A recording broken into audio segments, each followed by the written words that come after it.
Welcome to the very first Tuesday night episode of the Blackbar podcast. I'm here with Caleb. How's it going, Hello. Caleb? I'm doing all right. How are you doing? Doing good. Doing good. Yeah. Correct me if I'm wrong, but did I see, was that Zach's location? I don't know. I didn't catch anything. Wait, what's going on? I don't know. What's this? What? Who's that? What? What is... I'm back, baby! Zach's back! There's no way I can do it with this on. I'm sitting on my headphones. I couldn't even figure that. Hang on, I'm gonna need a minute. Yeah, man. Welcome back, Zach. It's nice to have you back. It's good. I'm so glad you you're can't back, hear dude. us. Oh, yep, that's okay. Welcome back. Well, Testing Welcome one. I back. think I just broke my headphones for a bit. oh no. Oh, I can They live with okay that. now? I don't. We'll figure it out. But I've got to stay committed to the bit. Happy Tuesday night. Wow, talk about a new time. Man, I'm. It's good to be back. I'm very sweaty now because I really committed to that, and that helmet was a lot hotter than I anticipated. But man, we're on a Tuesday night now. We are on a Tuesday. Yes, we are. Oh my gosh! It's a new Well, time. I didn't even hear half the intro, so Nick, why don't you pick up where you took off before I Oh my gosh. before I so rudely interrupted with my opening bit? I think I left off saying hi to Caleb, so hi Zach, welcome back. Good. Great. Oh my gosh, I'm like sweaty and glasses. Okay. Oh, go ahead, Nick. Yeah, well, I was going to ask you, Zach, was there any particular reason why we started with the Star Wars bit? Well, this past weekend was the greatest holiday in the world, May the 4th, followed by Revenge of the 5th, and followed by Revenge of the 6th, followed by the clones are going to heaven, 7th heaven. I don't know. Oh my This past weekend was May the 4th, and then in our Discord, if you were part of our community, we did a little fun thing that we've been doing for a couple years now. We did a Star Wars based meme war. So took the elements of Star Wars, blended with memes about church production and media, and voted it out in our Jedi temple and our Sith temple in our Battlefront. And Caleb, I think we had talked about this beforehand. Do you have a preview of the winner of this Yes. year's Star Wars meme war? The winner, as always, was the Sith. Yep. Always the better memers. I don't know what to say. That's just how it's always how it's going to be. I don't know. There were some pretty good memes in the Jedi side of things Yeah, this year. yeah. Not gonna lie. There were so many almost winners on the Jedi side, but really unfortunately, It the was Sith take it every year. I think we were at a That is four-way true. tie before the final vote kind of Yes. locked it in Yep. last evening. So Yep, there were a couple stragglers that ended up voting pretty late that ended up putting that one on top. That one was made by Blaze, one of our certified pros in the Discord. I got to tell you guys, one of the things that we did this year that I really liked, so in the lore of Star Wars, there's a bounty puck, right, for bounty hunters. And so we posted the same challenge for each team to make a meme based off of another meme. And the both teams did great. They did so good. We had so many different memes that came out. And I just love the creativity. Our next meme war is going to be in November when we have memes giving. But yeah. So if you're not already in the Discord, hop over there. You miss out on this quality meme content. And thank you for everybody who participated. You are all awesome. That you join us on this momentous holiday, and that you support us in our nerdom, a mutual support, as it were. But all that aside, we've got an episode that we're excited to share with you today. If you're joining us on your drive, maybe this time is a lot better than our Friday midday time. If you're stuck in rush hour and you're hearing the beautiful sound of our voice, I hope that we can help you get through the craziness of your drive home.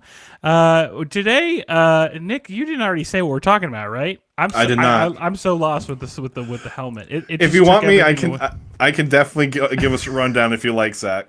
Nick, why don't you take us through the rundown, and I'll continue to wipe sweat off my brow. Sure thing, buddy. Okay, so we're going to talk about two different things today. First, we're going to tackle the topic of Adobe's first real competition.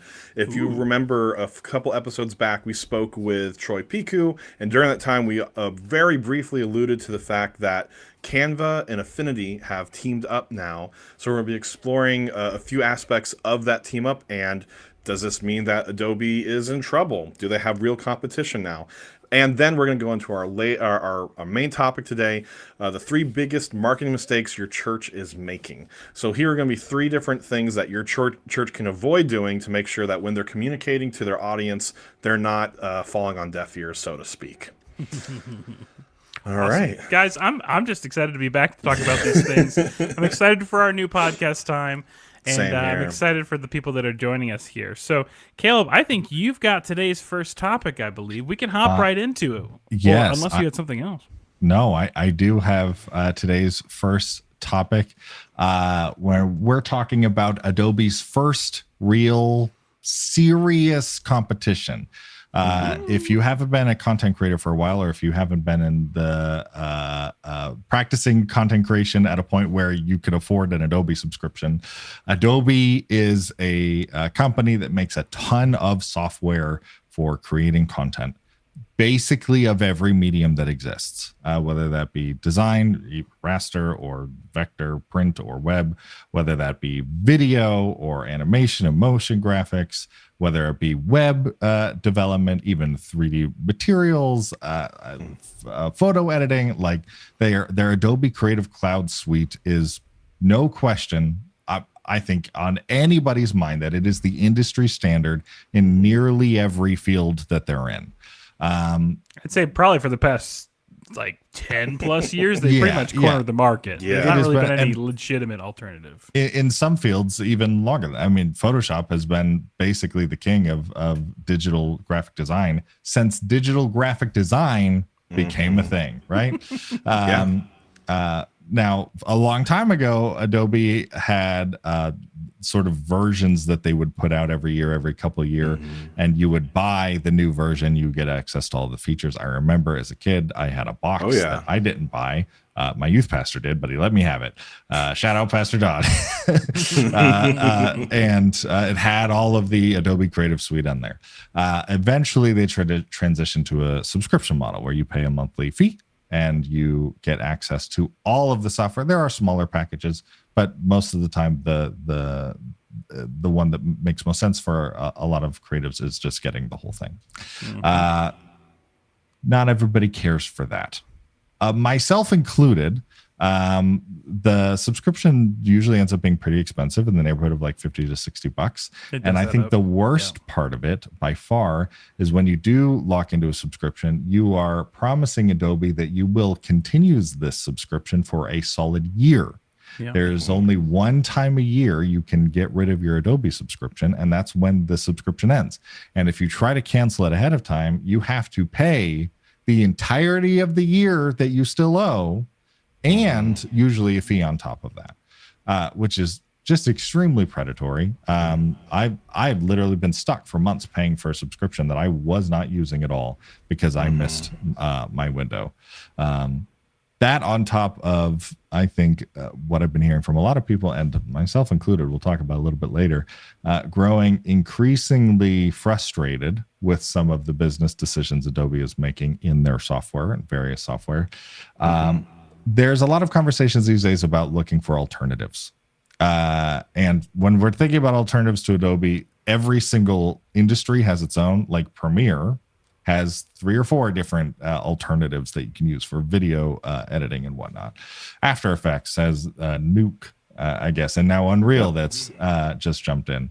But in the graphic design world, where I sort of have lived for most of my career, there really has not. There's a couple. There's been a couple, but there's not been a lot until maybe now.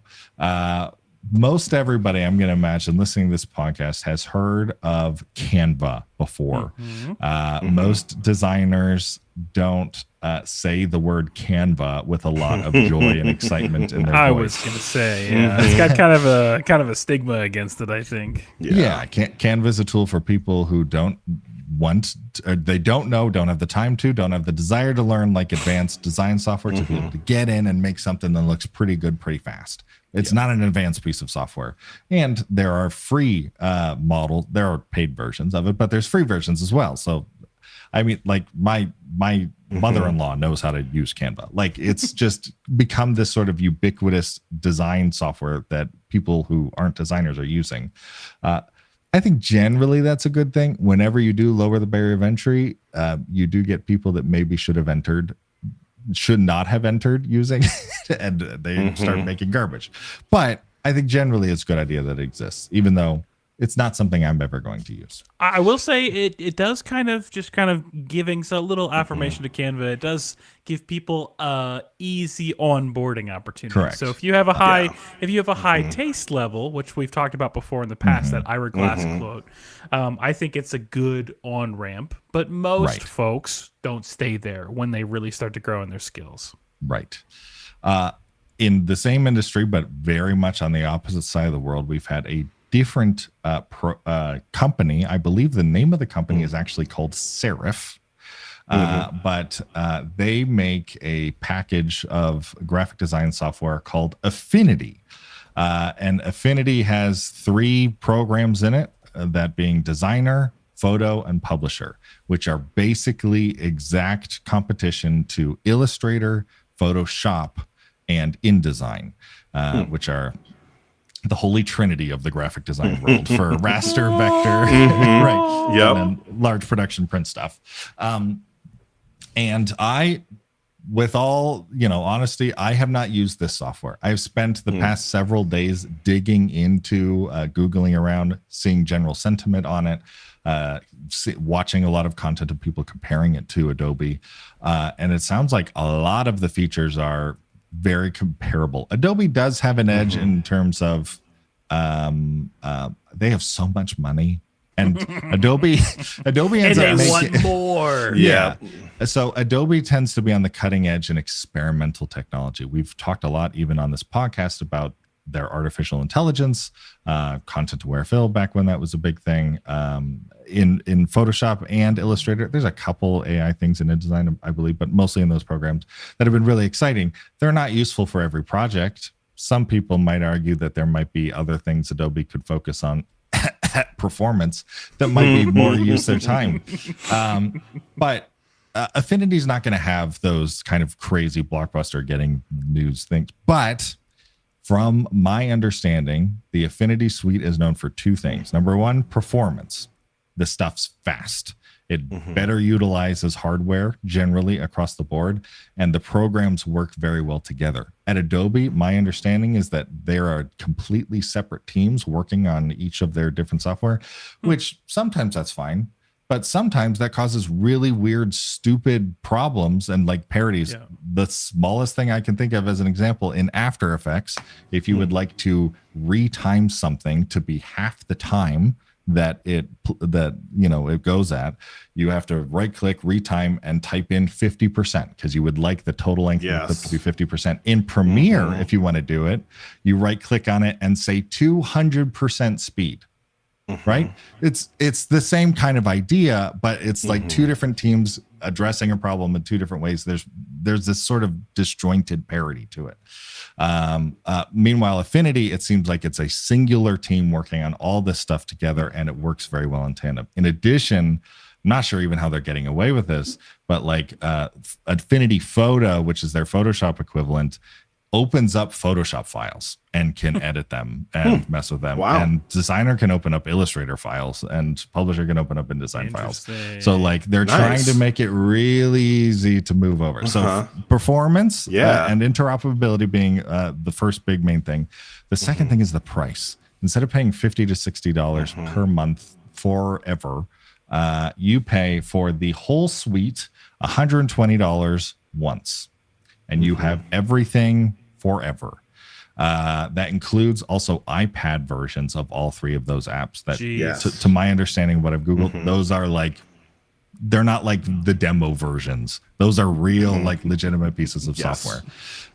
Every couple years, they do come up with like the new version of these softwares. And so you do have to buy those. But if you have the previous versions, you get 50% off the new ones. And you can decide if you want to upgrade, right? So if you're trying to save a buck, especially if, as we're thinking about churches, this seems like a totally reasonable way to get into graphic design for next to no money down. And not have to be just one more thing that you're paying for every month. Those two things up until last week have existed for a little while. Like there's no news here necessarily. The news is that Canva, the first software that we talked about, the comparatively much bigger company, just bought Serif that makes the Affinity suite. And it has set the design world ablaze, seeing what this could. Now, Canva comparatively is still a smaller company to Adobe. They're not going to have all of the same resources that Adobe does. And Adobe at one point was trying to buy Canva and get them out, just own the thing, and that didn't end up working out. But now we've got something like the Affinity suite with significantly more developer resources behind it and money to be able to possibly catch up with Adobe on some of the new features, artificial intelligence people are talking about, as well as potentially a on-ramp from people who are using Canva. I mean, the idea of Affinity obviously can already open up PSD files. Could it eventually open up Canva files? So if you get started in Canva and you find you're hitting into a wall, you just jump into Affinity, and now you can like do even more and more. I mean, like there's a lot of potential. I know neither of you guys are graphic designers necessarily, but I'm curious what you think about this.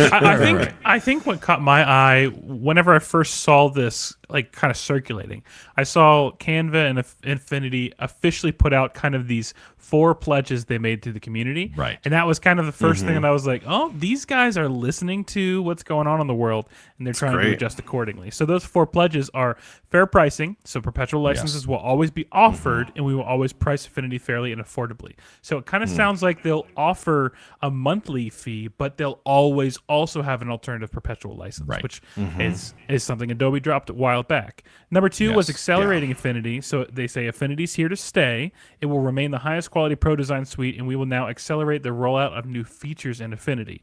So they recognize the potential. They want to continue to keep updates coming. Accessibility for all. Affinity Suite will soon be made available without charge, so for free, to schools and registered nonprofits. So that's a huge deal. That's a big deal. There is. I think Adobe does have a discount for students. That's really not bad. I think it's like $10 a month. Yeah, and nonprofits.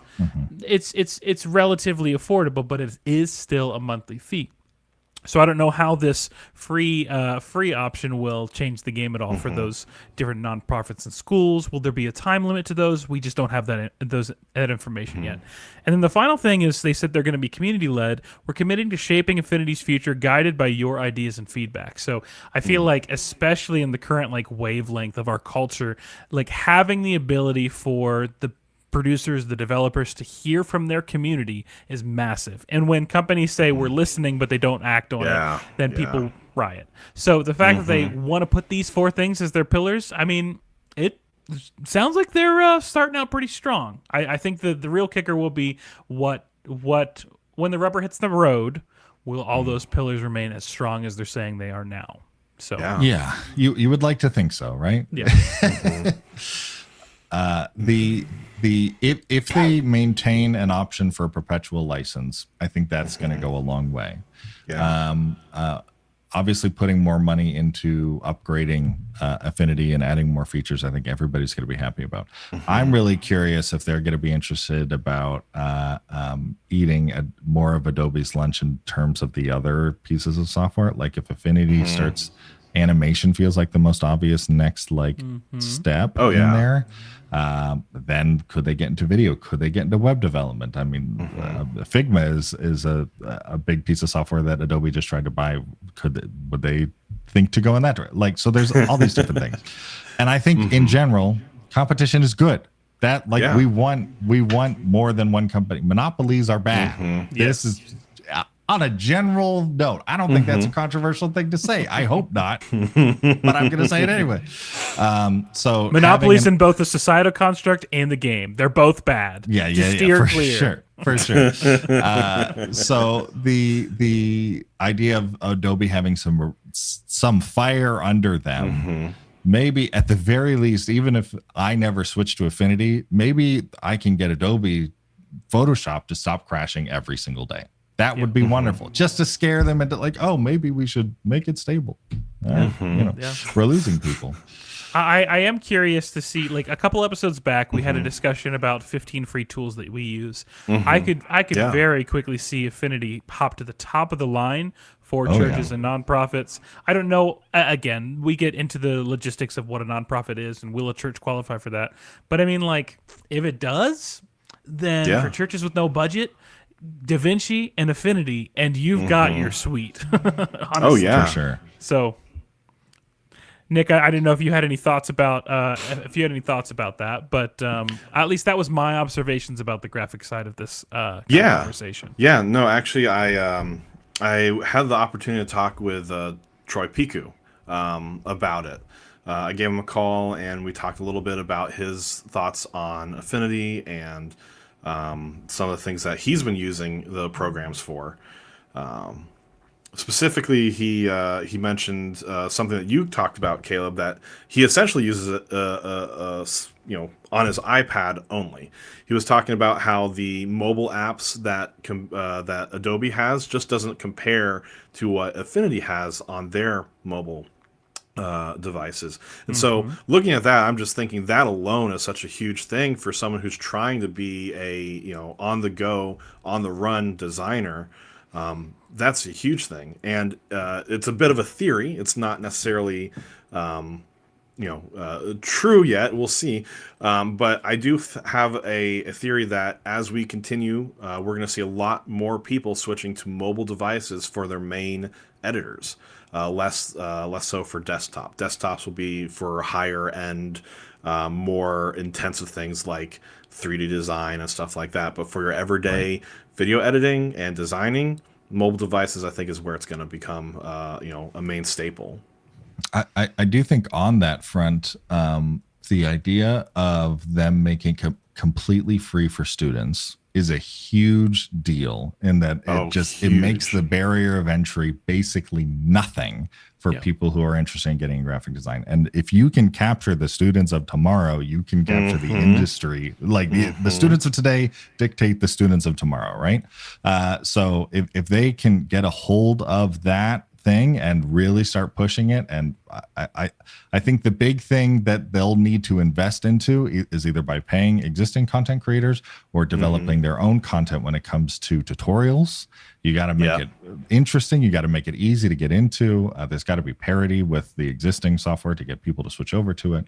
But it's got to be fun. I'm hoping they can do that. If they can develop the support, develop the community, then that's the big thing Adobe has on them, is decades of tutorials, decades of questions and answers that already exist online.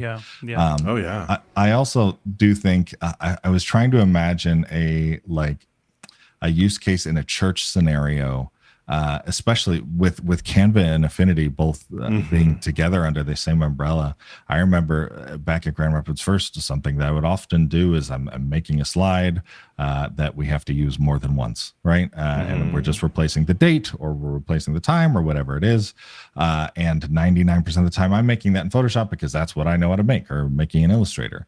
The idea of to make something in like Affinity in a professional editing thing with all the tools I have, being able to work quickly, and then theoretically to be able to get it to where the administrator, or your church admin or your youth pastor or whatever can open up that same thing in Canva, just a quick edit, like a date or something like that. That's not any extra cost or whatever. Like there's so many cool little potentials for specifically church graphic design use cases that I'm excited to see if they play into.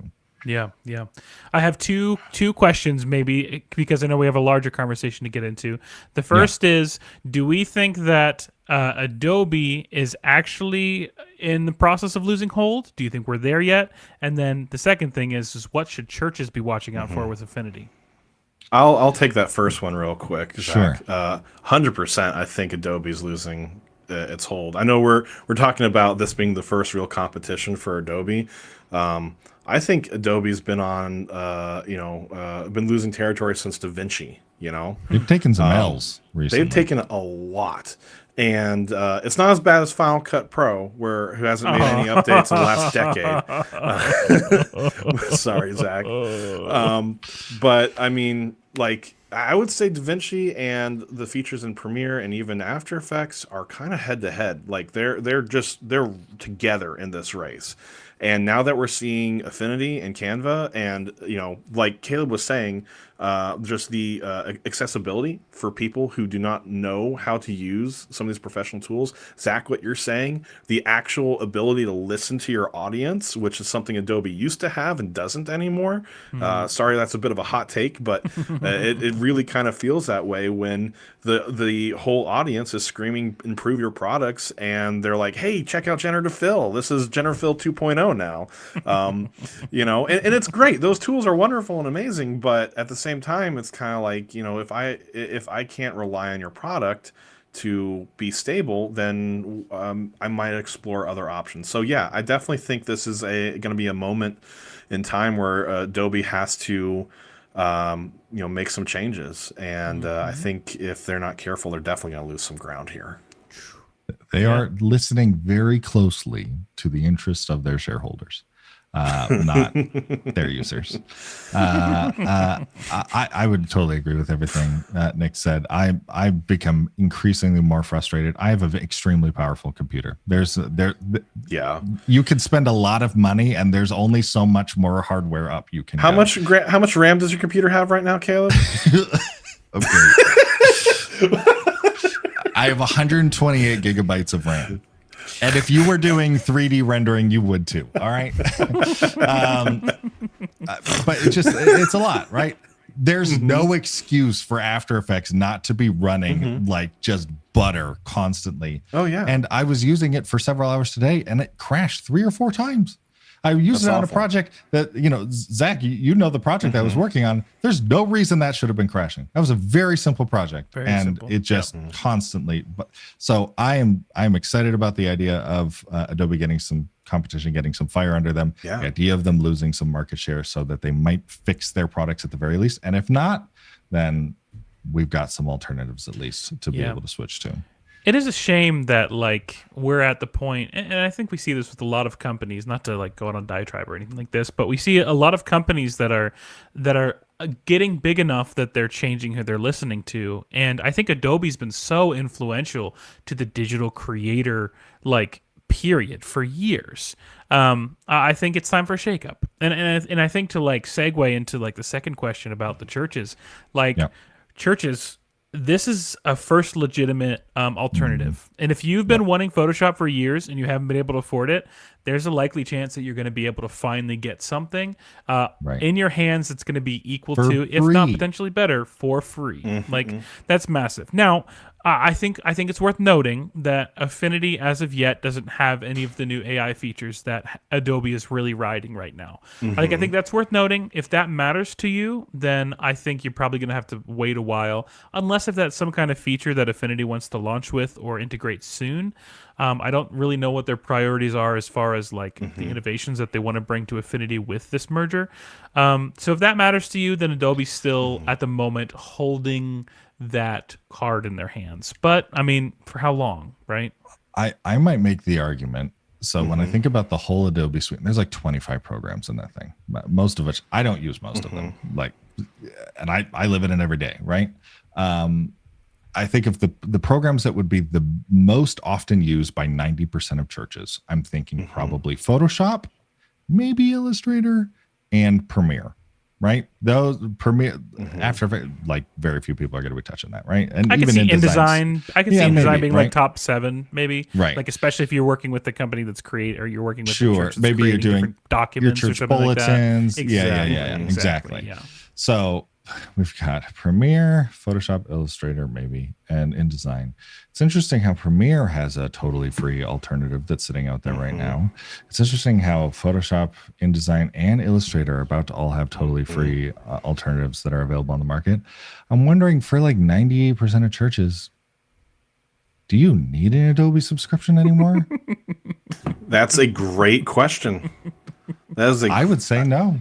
yeah. Well, Screw them. Get out. Just get out of here. Sorry, breaking rules. I don't know. Wow. we are being Our a first little Christian tongue in swear. cheek. We are being a little tongue in cheek here. That I think there's still a lot of value in Adobe, but the more and more you think about it, like Caleb's question is entirely valid. Does your church need to spend, like, how much is an Adobe subscription? Like, let's say you have one seat for a year. You're talking like what, $50 for 12 months? Like. For a small church, you can probably invest that in a better way.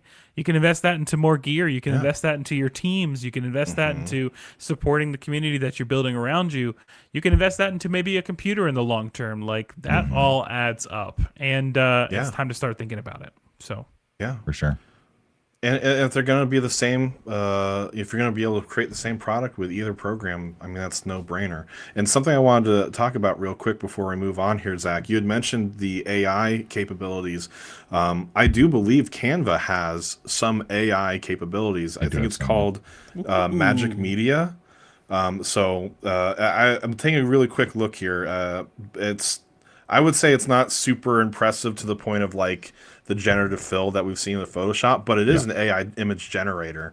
And so if that continues to grow and gets mixed into the Affinity software, we might have a situation where it's much like DaVinci and Premiere. They're pretty much head to head, just kind of different. I will say, I don't know if you're going to be able to sell Magic easier than you'll be able to sell AI in the church, but like, I mean, we'll see. Hey man, we'll leave that one up to you. Most churches already have sanctuaries filled with black magic, so. But that's such a church tech nerd joke. I don't even. I'll very quickly address. Yeah, take us home, Caleb. Next a couple people bringing up. Well, number one, a swear jar. We're not starting a swear jar. Number two, GIMP. Oh GIMP, man, you're nice. totally right. GIMP has been around for a long time. Completely free software. It is open source. A lot of people love it. It is open source, which is some cases really good and some cases really complicated and difficult and frustrating. And it is pretty much only a Photoshop competition. You're not going to be doing vector artwork in there. You're not going to be doing anything like InDesign in there. So if you're only doing like quick photo or raster artwork stuff, great. I suppose. I don't like it. I personally, the user interfaces, but I'm someone, I get used to Photoshop. It's going to be hard for me to switch even to some of these other ones, but I don't care if you're in favor of swear jar, Nick. We're not starting it. There'll be $1 in there from Caleb. All right. I don't know. That was pretty light. I could have got a lot harder. Right here. From now on, there'll be a little jar that says swear jar, Nick, right? You can start it up. Put as many dollars in there as you would like. Y'all, let me interpret what we're hearing from. That's my co-host saying, "Hey Nick, leave it. We need to move on. Shut up. Let's get to the next topic." Okay, speaking of, Nick started to set me up for the transition. We love Nick and his swear jar suggestions. So getting into our main topic today, we are talking about the 3 biggest marketing mistakes your church is making. I think we in Blackbar have always loved the concept and the ideas around church media and marketing. Most of our original content, I think one of our first videos on this YouTube channel was about marketing.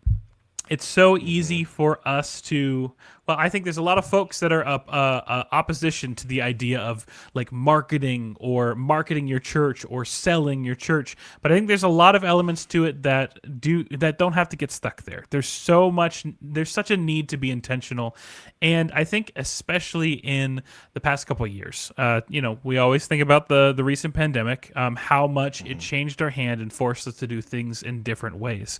And I think one of the things that was frustrating, especially for people who are doing multiple ministry or church roles, and media becomes one of them, maybe not the main one, is that marketing can take the back seat. It can take the wayside. We maybe don't think the best way about the content that we're putting out because we're so focused on the ministry that's in front of us. And it doesn't have to be two things, either marketing or ministry. I think we see the potential and the opportunity that we have to make them a cohesive, hand-in-hand element. After all these years, I think this probably for the three of us still one of our top things to discuss. So we wanted to kind of get back into it today with episode 20, with our first Tuesday broadcast of like, what are three mistakes that we are still seeing people make, or maybe they're coming to us in conversation, and these are the first things that they're saying or that we're observing as we're engaging with them. I don't know if you guys have any thoughts about just church marketing in general or the value of it. I can talk about our first observation, but I wanted to give you guys a chance to add to that before we head in. Sure. I think I agree with everything Zach just said. I do think church marketing is such a powerful and underutilized tool by a lot of churches. I will say, I do think one of the main reasons it's underutilized is that a lot of churches, I would assume most churches have tried some form of marketing, even if it's just spending $5 to boost, an invite on Facebook or something like that. And they don't see results very quickly, immediately. I do think that the majority of churches that do invest time and resources into marketing don't see the results that they're hoping to see. And that is discouraging. And then it decreases budgets, and then you get in a loop. And I do think some of the mistakes we're going to talk about today are the reasons those churches are not seeing any success. There's definitely huge potential with these tools, but it is totally possible to blow a bunch of time and a bunch of money and a bunch of resources and not see any value out of it. And we want to try to save you some of that, all of that stuff, and get you to the results, we know you're looking for sooner rather than later. So hopefully we can help with a little bit of that today. Yeah. Cool.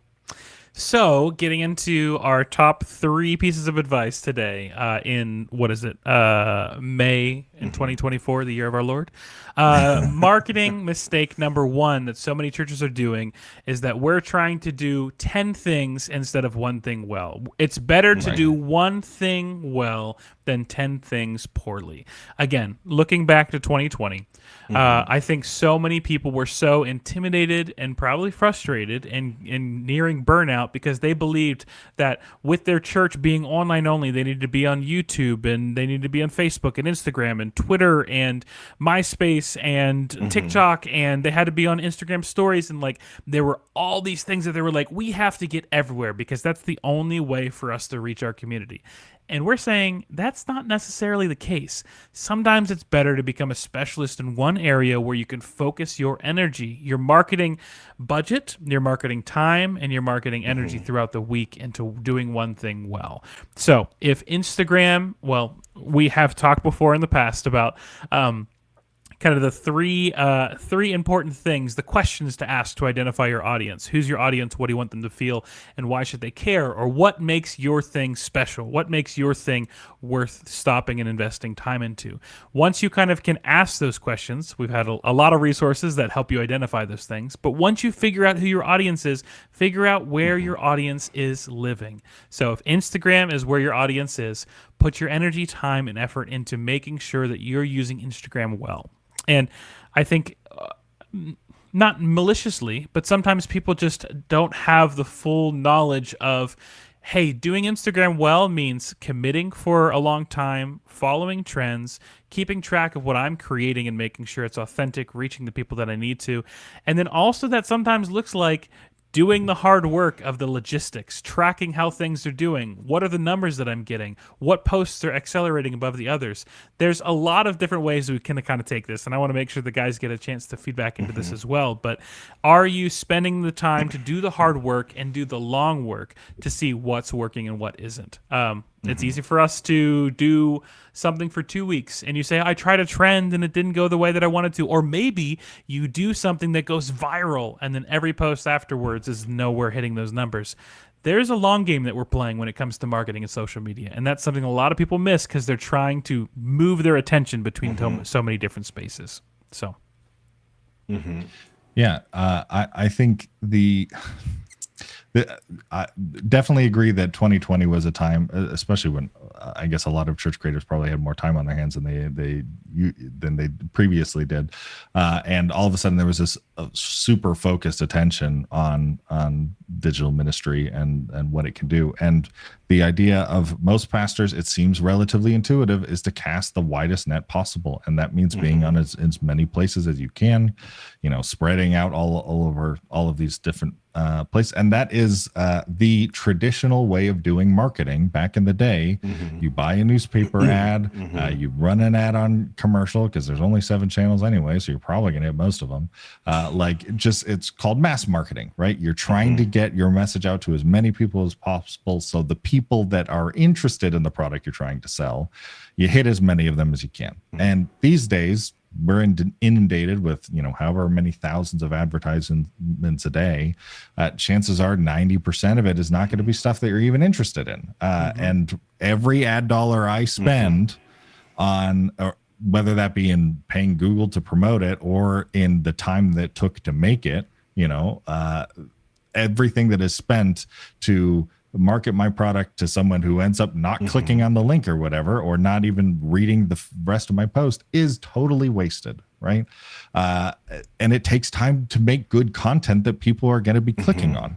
And you cannot, there's no one person, like the 3 of us included, that is going to be capable of knowing perfectly how to make excellent TikToks and excellent YouTube and excellent Instagram posts and excellent Facebook posts. And you can't do it. I promise you.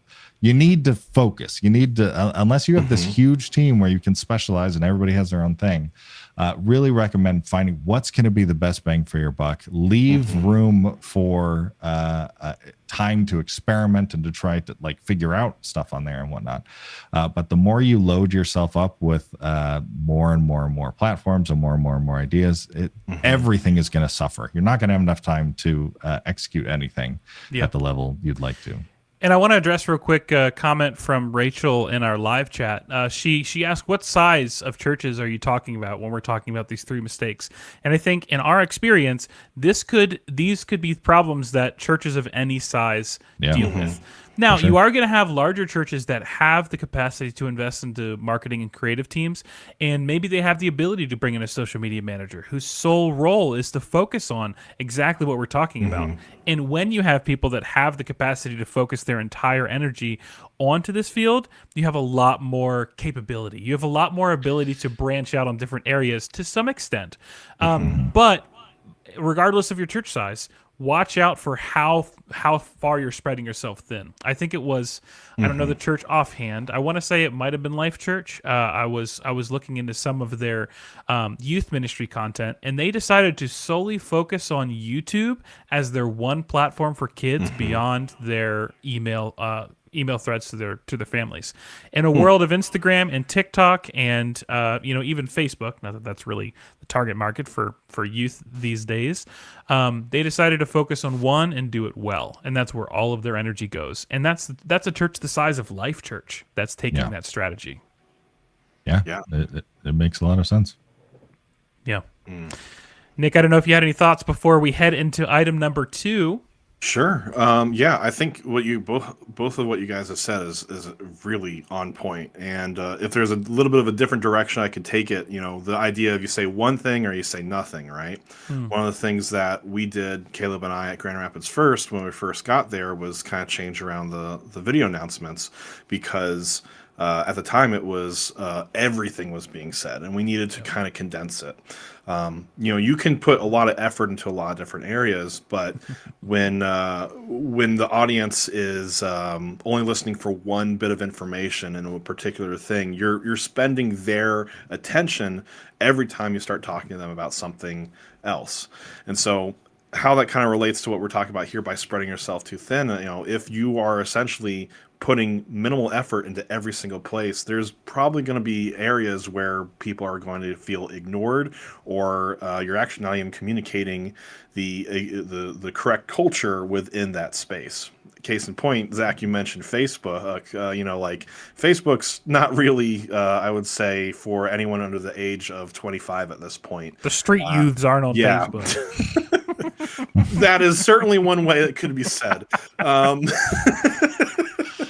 But yeah, if you're, and we're kind of seeing a slow shift from this, but for the past year, it's kind of been, the past maybe 2 years, it's been, you could literally repurpose your sermons and just throw them on a lot of different platforms.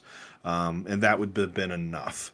But I think we are starting to see enough of a change in divestment in certain areas of different social platforms, including TikTok and everything that's going on with TikTok, that the future may not be as easy as just grabbing a sermon clip and putting it online.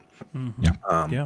Now, all that being said, I'll bring us to our second point as well, which is drawing too much inspiration from other churches. And what I can say about this is, in the same way of talking about different platforms have different cultures, at least within the United States, there is a lot of different places. There's a lot of different cultures in the U.S. And what works for one church may not work for your church. And I think a problem that a lot of American churches faces is we'll see a really successful church like our Bethels, our Hillsongs, our really large churches that have a huge platform and are doing really great things. And we want to become like them. We think by replicating their aesthetic, replicating how they do things will also bring us some of that same success. And that's not to say that isn't possible. It certainly is within the realm of possibility. But I think a more important thing for a lot of our churches is to understand the particular community that you are ministering to. I live in Grand Rapids, Michigan. Grand Rapids, Michigan has a very specific demographic and culture to our area. We have certain things that make sense for people in Grand Rapids. We have the Grand Rapids Griffins as our local hockey team. We have really beautiful beaches not too far away. This isn't a pure Michigan ad, by the way, just to calm anyone else. We're kind of in a place where fish are readily available. These are small things that help to reshape some of the context of some of our designs and some of the things that we do, which would be very different from a very central landlocked location that doesn't have any beaches and is not a hockey town. Somewhere like Las Vegas, Nevada or something, which would certainly have a completely different culture and an economy and so many other different things that would need to reshape how their marketing is made.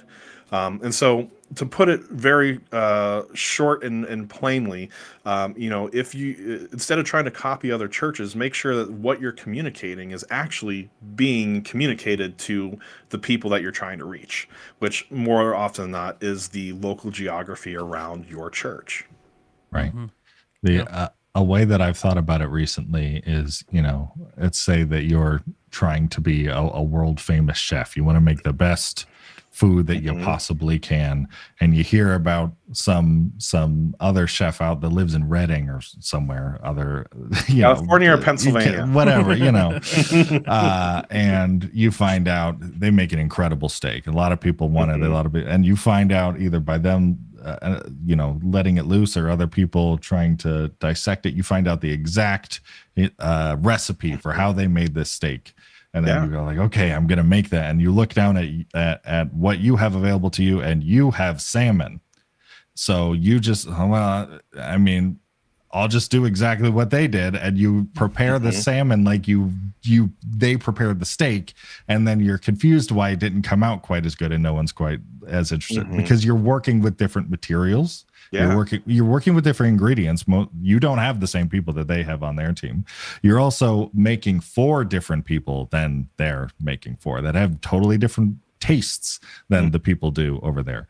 There are some things that are universal. There are no question, or at least universal in terms of like our American experience or anything like that, or even a Christian experience, an evangelical experience, any of those sort of similar binding things. But there's enough variance, church to church, town to town, state to state, that you really should be considering your own audience. What are the goals that you have? What are you trying to communicate to your people, and finding unique ways to communicate that vision, your goals, passions, whatever, to them? Because just doing whatever the church, especially, it's one thing if you're copying, big church on the opposite side of the country. It becomes even more of an issue when you're copying the church down the street that's just twice your size. That is not the way to go about it. I probably it's not going to work. Yeah, there's even to be something said about miscommunicating your culture for your church. Like if a church is copying what you're doing and you're literally 2 miles down the road, someone might show up to the wrong church being like, "Hey, I'm here for First Pentecostal Baptist of Redding, California," when you really meant to go to the what other random denomination I will just randomly make out. Using it just as an example, showing that this absolutely, totally does exist among churches. Not that it needs to be proven. At Grand Rapids First, relatively on, I did a rebrand for the church. We had these weird little 3 painted dudes for a while, and I squished it down. It was a green square with a white cross, and it had Grand Rapids First next to it. And within 2 years, I believe there were 4 churches within 10 miles that switched to green squares with white crosses. All of them comparatively smaller churches. Grand Rapids First is a big church in the area. Yes. But it's obvious, like everybody's just looking around. They're looking at they're seeing the big church. It's obviously working for them. What ends up happening, 9 times out of 10 is you look like the cheap version. I've said it once, I've said it a million times. There's no such thing as original idea. We're all pulling inspiration from places, right? But how you appear original is by not pulling from the same pool that you're pouring into, right? You have to take inspiration from external sources. I would recommend not taking inspiration as much as you can help it from churches in general, because they're already 3 or 4 steps behind where the rest of the world is in terms of media and culture and everything. But if you are going to pull from a church, don't do another one in your town. It's a bad look, I promise. Yeah. I think there is something that's worth saying about, I don't want you to hear that you can't, learn from other churches, that you can't learn from people that are later phase of life than you.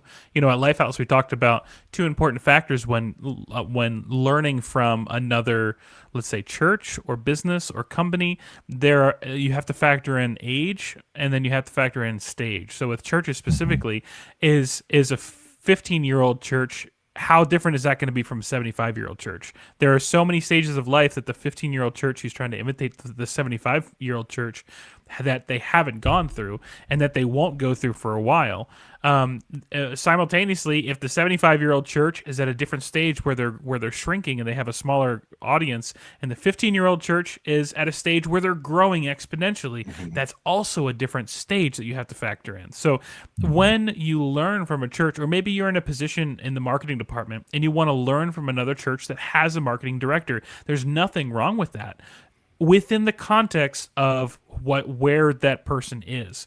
So like, I can learn from Caleb and his experiences, but also I recognize that my experiences are different. I'm in a different setting. I'm in a different space. I'm in a different focus from him, and there's nothing wrong with that. I just have to contextualize everything that I'm learning for my own experience. I can't just copy paste what Caleb is learning in his life in Michigan, in my life in Pennsylvania. It just doesn't work that way 1-to-1. I can learn, but I can't make sure to copy exactly, because it's just not going to come out the same way. Your salmon's never going to taste like your steak. You can make a great salmon, but it's just never going to taste like that Wagyu. No. It's cutting off your ear is not going to make you a great painter, right? Just because it worked for one person does not mean that that's just the recipe, right? You know, like and you got to find arguably your own Van way. Gogh had a lot of mental struggles that caused him to get to that point. So let's just Right. I was gonna say, I'm like, oh boy, we're gonna get into a Van Gogh conversation now. we do not need to get into Van Gogh. Well, trying to take kind of get into the final part of the conversation before we head there. For anyone that's watching live, make sure to comment in the comment section before we head into our blackout segment if you have any questions about what we've already discussed. And that being said, Caleb, what's the final point? Look at that segue. Discussed or any other questions you have unrelated to what we talked about. We're happy to talk about that as well. The final point that I want to talk about today, and this is a fire that burns deep in my soul and will probably never go out, is the idea that you are not your own audience. There are many products. I generally like to think in systems, big picture sort of stuff. So when I think of marketing, I'm not just thinking of church marketing, I'm thinking of marketing in general. There's many products that are put out into the world that are created by people that are not the people that buy it. Think Mattel makes a lot of toys. The people who make the toys are not the children that are buying them. Generally speaking, right. That would be my assumption. That we don't have like babies going in there making duplex box, right? So the people who are manufacturing those products and figuring out how to sell them, they're not the target market. They're not exactly sure if this product is going to do well with the people they are trying to reach. So they put together focus groups. We've talked about this kind of thing on this show many times at this point, where they get a bunch of kids in and see what they do with the blocks. And if they just throw them away and, play with something else, then, okay, maybe it's time to go back to the drawing board. An issue that I see often, especially with, relatively speaking, smaller teams, relatively speaking, older teams, is that pastors and executives at churches assume, obviously, they built the church as to where it is now. Their tastes have worked up until this point, and they know what their congregation and, I guess more importantly, what their community wants and likes, and their sort of own personal taste dictate not only the style of worship or the aesthetic of the church logo or brand or anything like that, but basically everything all the way down. They are building, maybe this is a harsh way to say it, but they are building the church in their own image, right? They're building the church that they would want to attend. And I'm not saying this is prescriptive for all churches. Please don't hear that. This is something I've run into a number of times. And it's a recipe mostly for disaster. I found this is often the case with youth pastors who haven't quite had they're like maybe 8 years out of high school, so they still feel like kind of close enough, but then they're slowly realizing over time, or more likely the youth are realizing before they are, that there's a distance here, but the youth pastor hasn't made that connection, right? Yeah. So they're making a bunch of memes and connections or whatever that like the youth are humoring or whatever, but it's not exactly the connect, right? Mm-hmm. And this problem I run into so often. I don't know how many times I have talked to clients and said out loud, you are not your own audience. We need to get people. I'll deliver them logos that accomplish the goals that we set out for. And they're like, oh, I'm not sure if I like that. And in the kindest way, I never say it like this, but what I'm thinking is I don't give a rip what you think of this logo. Let's get it in front of the people that matter, which is the people we're trying to get into the building, right? Yeah. Mm-hmm. But you can take that to the bank on pretty much every marketing material that you create, pretty much every event that you run. If you're trying to get youth to show up to some event and nobody comes to the event, did you run the event by the youth before you decided to put it on, right? Like, bring them into the conversation. Obviously, I'm bringing up youth. It's an easy example, but for men's events, for women's events, for community outreach events, you want to find out what are the needs of the people you're trying to reach. What is it that's going to best connect with them and fulfill that? You can't be everything to all people. You don't know how everybody thinks. You have to talk to them. You have to ask them. You have to Admit the fact. You don't know what you're talking about. Go talk to the people you're trying to reach, and then we can build a product that works for them. I could probably talk about this for 3 hours. It frustrates me to no end, but it is. You don't look for shit at all, Caleb. Yeah, it is easily I'd say the most crippling and honestly the most consistent problem I've run into working with churches all across the country. Is this problem? I think there's a lot of great examples. Like we can list a handful of churches right now of people that, especially for like people our age, like we're millennial age at this point in our lives, churches or settings that are attractive to us. You know, if you're looking to a church that you're like, I like what they're doing, that's probably because to some extent you're in the target market. So nothing wrong with that. Just identifying that that's the reality is important. And oftentimes looking around at who is in the audience is a good tell of who is that church attracting. I think of a church like, I don't know if you guys are familiar with Erwin McManus from Mosaic Church.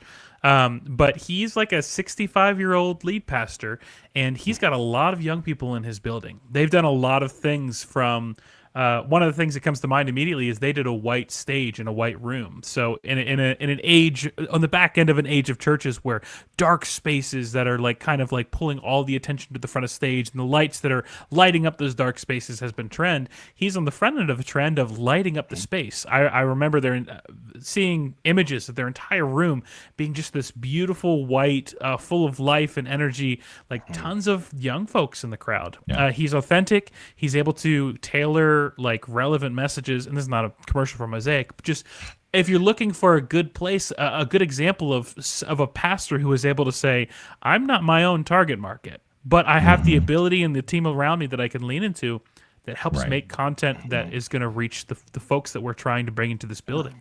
And I think if you're looking at those examples, I think those are good tells of how to do that well. Yeah, the church rebrand that I mentioned just a few minutes ago at Grand Rapids First, it was relatively early in my career at Grand Rapids First, relatively early out of college. I was an immature guy who thought he knew everything. It was very disorganized or whatever.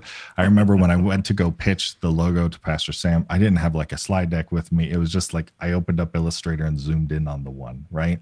And it was he was in there, Pastor Sam, and Pastor Doug, the CFO, was in there, and I was totally disorganized and bumbling over myself. And I showed him the logo and asked him basically what he thought. And Pastor Sam looked over to Pastor Doug and said, "Well, Pastor Doug, our 23-year-old recently married media marketing director is telling me that we need a new logo. I'm inclined to believe him," because he knew right there whether he liked the logo or not. I was in the demographic of the kind of people at the time he was trying to reach. And it didn't matter. Like he had no opinion on the logo. It didn't matter. The fact was that he believed that it was going to speak to like people like me, and he was willing and ready to make the investment and to make the change. That's exactly the kind of sort of leadership structure, leadership direction that can produce excellent marketing materials that are going to be effective. Yeah. Yep. Yeah. And I know we have to start landing today's conversation. We can get more into this in the blackout segment, but maybe a good question on the back end of revealing these three main points is like, if you identify that you're focusing on too many things as a marketing department, you're drawing too much inspiration from other churches, and you're not targeting the right audience, like, do you guys have any kind of closing tips that you can share with those that are listening of like, how do we work against those things? We can break those down by each item, or just any general thoughts. Sure. I think for the first one, when it comes to looking at sort of narrowing your focus, one thing that I've done before with my team is for a week, for a month, however long it takes, take a record of how every hour is spent, just for do a time study and put some charts. It's a pain in the butt. I didn't like doing it either, right? Like, it's not fun, but just figure out how much time is being spent on all of the various places, and then talk honestly about, okay, we are spending 14 hours a week on this church bulletin, and 90% of them are ending up in the trash. Yeah. Is this a good use of our time? Right. And that's resources. right. Exactly. Yeah. Paper, ink costs money for sure. That's a really good way of just black and white simplifying what is the cost of these various things that we're doing, and then compare it honestly to the value that you're getting out of it. It's an easy way to sort of shrink it down. When it comes to drawing inspiration from other churches, find better places to draw inspiration. Mine's Dribble and Behance. Where do you guys look? I think I answered the thing on our Instagram, the poll, as whatever's in front of me. Sure. But yeah, I mean, I look at art, I look at film. There's a couple of different creators on TikTok and other social platforms that I follow that help challenge my perspective in terms of creative design. Yeah. I know I use social media. So like I've created a little saved folder for like I've ended up on a creator side of Instagram, and when I see something that inspires me, when I see something that is drawing my attention or evoking an emotional reaction, that's going in a folder that I'm going to come back and watch later as a source of inspiration. It doesn't matter if it's Christian or not. Like it evoked a reaction within myself, and I don't want to get caught on what I just said. There is an importance to connect to Christian creators, but I think there's a lot of value referencing our Christian art conversation from the other week of like, is it evoking a reaction in you? Why is it doing that? And then what were the elements that went in to lead to that outcome? And how can you learn from that for your own faith creation? So right. Yeah. And I think the last one is just admit that sometimes you don't know what you're talking about. You as a pastor, you as a communicator, and the best way to know and better understand your audience is to just talk to them, just speak with them, ask them questions, figure out what kind of events they would like to attend. Yeah. You don't have to market things very hard. If it's an event everybody already wants to show up to, right? Yeah. So speak with your audience, ask some questions, admit that you don't know anything or you don't know everything. Hopefully you know some stuff. Yeah. So Hopefully. Yeah, absolutely. And I said it on the front end of the conversation. It's worth bookending it as well. If you don't know who your audience is, if your church, if your marketing team, if your community doesn't know who your audience is, you got to start there. If you're deep in all three of these things and you don't even know who the heck it is that you're targeting, that's going to be an indicator that you might need to circle back to that original question and rebuild based upon that. So, Yeah, for sure. Well, everybody, thank you so much for joining us today. Nick, I'm going to pass it off to you as we head into Blackout. But for those that are here for our first ever Tuesday broadcast, thank you for joining us. For those that are listening, appreciate you deeply. As always, feel free to join us over on our Discord community to continue the conversation at discord.blk.bar. And then if you need help, if you are working with your marketing team or maybe working with your church team and don't have this kind of resources, or maybe this is all new information from you, reach out to us, blk.bar, and we can help you have these marketing conversations to identify your audience, accelerate the content that you're creating, and make the best out of your time investment. So yeah, I'm not going to put the helmet back on, by the way, because we're just going to land the audio. Maybe I will in Blackout, but at least for our podcast today, I think that's going to be it. Thanks for joining us, everyone. Lovely. All right. And Nick, I'm going to pass it off. Time for Blackout. So Blackout is a more casual part of the Blackbar podcast where we're going to be taking questions from our audience. This could be questions that came from our Instagram, from other social media platforms, and also Caleb's camera went out. That distracted me. Sorry. But also here live in the chat. So if you have questions that you want answered, go ahead and start submitting them in the chat, and we'll get to answering them in just a second. Another feature of Blackout is we also, being a little bit more casual, like to turn off some of these lights. So I'm going to be right back. Well, we do have a small point Troy made towards the end of that conversation regarding you're not your own audience. He says this also takes us into preaching to the choir, where some churches focus on tailoring their marketing for Christians instead of non-Christians we're supposed to be reaching, which ends up with churches passing members around between themselves instead of drawing more people to Christ. I don't remember the specific number, But I do know that the majority of church growth in America is exactly what you talked about. It is not new people coming to faith. It is people coming from other churches to to your church, to other churches. And I do think that goes into a feedback loop, exactly what you were talking about, of like, especially if you're a pastor, if you're basically exclusively surrounded by Christians and you're stuck in Christian culture and you only live in that, even simple things like on your website, the big opening banner image, so many churches like to do their evangelical worship services with everybody has their hands raised up in the air. Like, to someone who's never been to a church before, who's not a Christian, that's a weird thing to see. That's a cultural, like, that's a different cultural context. They don't know what that means. And frankly, it's kind of weird to a lot of people. So that's the kind of perspective that if you're not in regular conversation with them, if you're not like connecting with that group that you're trying to bring in, you could easily end up communicating something that you had no idea that you were saying in the first place. So you're absolutely right. Those insular things. I think for a lot of people, the hard part is, sorry, this helmet's really. I was going to say, thank you for committing to the helmet. Not to undercut what Caleb's saying. I think.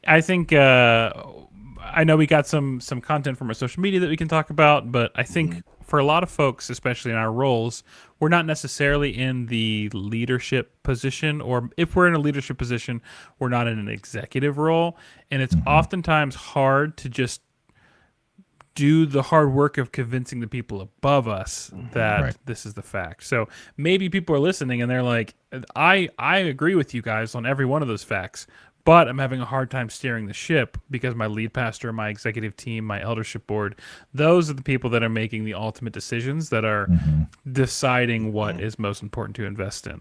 I know all three of us have been a part of relatively large churches. I don't know if you guys have any feedback or advice on that front of like, what do we do when we're not the ones that are making the decisions that are impacting today's marketing conversation?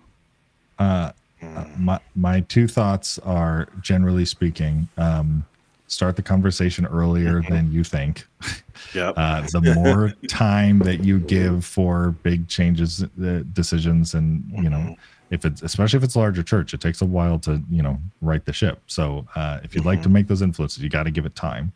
And then also be willing to do the work yourself. Executives in general, like, in my experience, are like way open to new ideas if it doesn't cost them any time and energy to do it, right? Like, if you're saying like, hey, like, I really think that we should start doing like focus groups and like have all these conversations, I want to start like polling people, whatever, ask for permission to just do it yourself. Tell them what you're going to do. Like, don't surprise them or anything like that. But if you're the one willing to make that initial investment and you can show them the fruits of that and show the data that came out of it, like, you're going to be able to earn some trust there with the product that you have, as opposed to being like, hey, I think we should run focus groups. Can you get some people together so I can ask some questions? That's a totally different ask, right? So I think I know creatives love to be like, this is what I'm feeling and I just want to right the ship right now. But I think it's important to recognize, like, and we've talked about before, like the creative department lead, or if you're in a creative agency, like, you may not necessarily be the one steering the ship. And the larger your ship is, the larger your organization is, the harder it's going to be to change the direction of that. So I think if you, working off of kind of what you were saying, Caleb, if you can do the legwork of research, of like looking into other opportunities or other things that like inform your larger decision, if you can show up with a well-researched document that is like outlining everything, some people really respond to that. I know that's how my lead pastor was. It was like hey, I value your opinion, but if you want to make a big move, I really would like to see research of how tangibly this is going to impact us for the next, 6 months or something like that. Like, if you're looking at another church, great, but how does that tangibly impact the way we approach something? Like, there's that extra element of doing the hard work of researching and putting things together. And yeah, I mean, it's not always fun, but it is sometimes necessary to change the direction that things are going. And you're, the executives, the leaders, the lead pastors of churches are going to have a lot more perspective than sometimes our media creators will have. We'll have a very specific funnel that we're able to see. Lead pastors and church executives tend to also have, not just the creative aspect of a church in mind. They also have the actual pastoring of a church in mind, and the financial side that they're trying to figure out. And how do we grow this church? How do we complete the mission? And so there's a lot of things that they're juggling too. And so you may have an incredible idea that's absolutely good, and very much I will say a right idea, but it's not the right time. A church may not be able to say, hey, you might be like, hey, let's build a water park in the back of our church because, that would be incredible. And the church is like, you know what? We can't do that right now. We just do not have the manpower or the budget or the time to do it. And so, it is 100% possible to present a good idea, and be told no. Yeah. And I think the thing that a lot of creatives, let me rephrase that. I think something some creatives will have to struggle with is being able to disagree and continue to do the work. Yeah. Because there are times that will be the case, and I think a lot of lead pastors recognize that too, is that not every request is going to be able to say they're going to be able to say yes to, even though it's a good, and should they have the time, money, resources, they would do it. It's just not always possible. And it's worth mentioning that your request isn't the only thing that your leader is juggling, regardless of the type of organization. Right. If you're anything larger than 2 people, there are different roles that are delineated out, and there are different asks that different departments are asking for. And if you have children's ministry and discipleship ministry and elders ministry and creative ministry all asking for something, you're not the only one that's the priority. So it's worth accepting. Yeah. And also, huge shout out. Troy mentioned, didn't we do a video on that? There is a video that we did a while back, how to pitch new ideas and upgrades to your church leadership. That was a pretty good, I think, reference point for this kind of conversation. So check that one out if you really need some logistics on how to get in there on those topics. Blackout. Shameless self-promotion. You said that we got some comments on Instagram earlier. We did. What are So when we those? talk about the specifically regarding our main topics, right? We talked about what do other people utilize for the programs they use instead of Adobe software. Oh, gotcha. We talked about Affinity, right? That was a response. We also had someone talk about DaVinci Resolve. There was this Coral Draw that was also mentioned.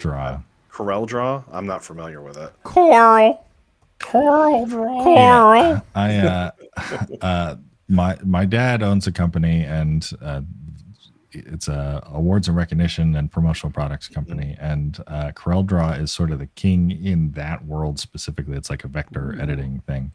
And growing up in high school, we would have debates about all the time what was better, Illustrator or Corel Draw, and see who could make stuff faster.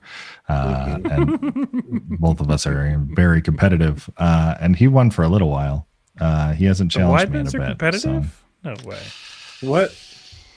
When you are the son of a trophy maker, it does lend to Son of a trophy maker. Oh my gosh. You end up liking them quite a bit. But when you have so many, it's hard to. I'm kidding. Mostly.